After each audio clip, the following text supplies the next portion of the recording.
Why did Rome, the empire that conquered half of the known world, avoid confronting the nomads of the steppes? The Sarmatians and Scythians were not just another enemy. They posed a different, unpredictable threat. While other nations were subdued by Roman force, these nomadic peoples challenged all of Rome's military logic with unbeatable mobility and seemingly unstoppable warfare tactics. But what exactly made these tribes so feared by an invincible empire? Today, you will discover why Rome chose to avoid conflicts with these relentless warriors instead of facing them in battles that, for many, were already lost before they even began.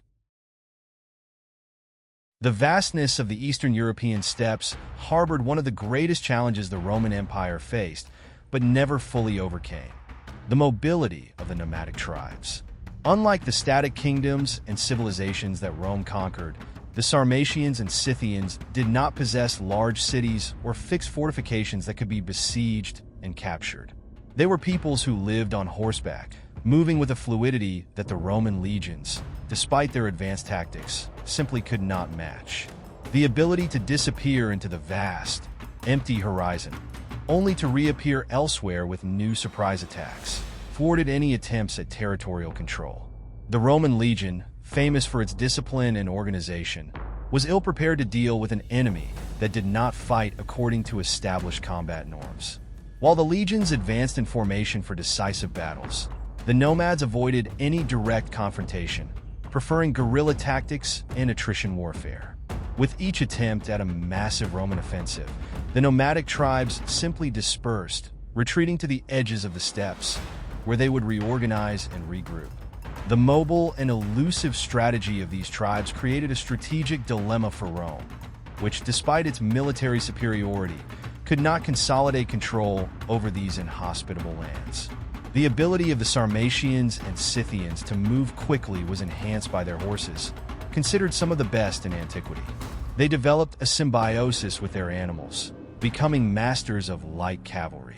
This factor allowed them to cover vast distances in a matter of days, a thought unimaginable for the Roman army, whose movements were slow and relied on heavy supplies. For Rome, this meant that even after a victory in the field, the enemy could be hundreds of miles away the next day, ready to counterattack. Roman emperors like Trajan and Marcus Aurelius quickly realized that any attempt to subdue the steppe tribes would be a Herculean task, if not impossible. The geopolitical complexity of facing a nomadic enemy meant that simply capturing territories or destroying enemy armies would not lead to victory. The tribes would simply reorganize and counterattack at a more opportune moment. Rome, which had conquered territories as far-flung as Britain and Mesopotamia, found itself powerless against an enemy that traditional military might could not defeat.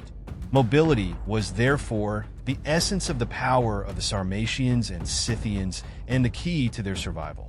Even in the face of a vast and powerful empire, these nomadic tribes maintained their independence, using the vastness of the steppes as a natural shield and their horses as a deadly weapon. For Rome, this combination was an equation that challenged all known military logic of the time. The war tactics employed by the Sarmatians and Scythians perfectly reflected their nomadic lifestyle and deep connection to the steppe terrain. Unlike conventional armies, which relied on heavy infantry formations and direct engagements, the steppe warriors preferred quick attacks based on surprise and superiority in long-range combat.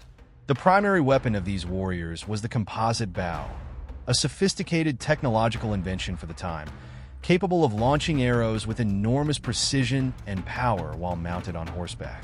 This combination of bow and cavalry created an unparalleled tactical advantage. Mounted archers were trained from a young age to shoot arrows with incredible accuracy, even while in motion. This allowed them to attack without ever needing to engage directly in hand-to-hand combat, an area in which the Romans excelled. Instead, the Sarmatians and Scythians preferred to encircle their enemies, firing arrows from a distance, wearing down and demoralizing the troops before quickly retreating. This technique, known as the light horse tactic, turned any battlefield into a deadly trap. Another crucial aspect of the nomadic tactics was the use of ambushes and surprise attacks. Mobility allowed these warriors to choose the exact moment to attack and retreat.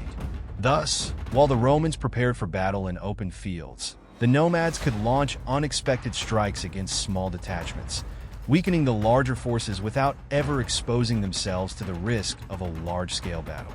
This guerrilla tactic generated a devastating psychological effect on the Romans, who often found themselves unable to predict or respond to the attacks.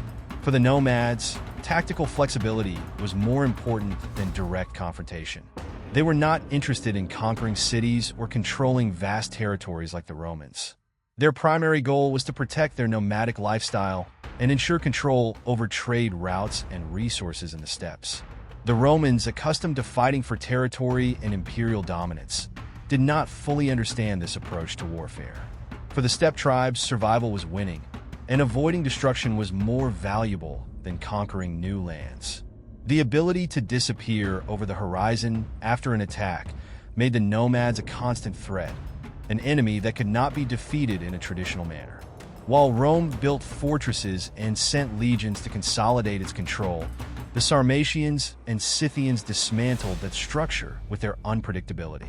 War with them was not about direct military confrontation, but rather a game of patience, where resilience and adaptability were the true weapons. The vast and desolate steppes of Eurasia formed an inhospitable territory that served as a natural barrier between the Roman Empire and the nomadic tribes. For the Romans, who were used to expanding their empire over fertile and relatively accessible lands, the steppes were a logistical nightmare. The open geography, lacking mountains, rivers, or forests to provide advantageous points or refuge, challenged the tactical organization of the legions, which relied on defined terrain to maintain their formations. Moreover, the steppes were a land without supplies, greatly complicating Roman military campaigns. Any army attempting to penetrate the plains would face difficulties sustaining itself, as the lack of cities and settlements meant there were no local sources of provisions. The nomads, on the other hand, were masters at surviving in the hostile environment, adapted to a life of constant movement and making the most of the scarce resources in the region.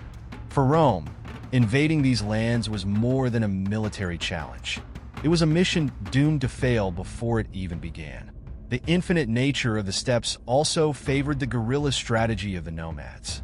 The vast expanses allowed them to disappear quickly, dispersing into small groups, only to regroup at another point. For the Romans, this meant fighting against ghosts.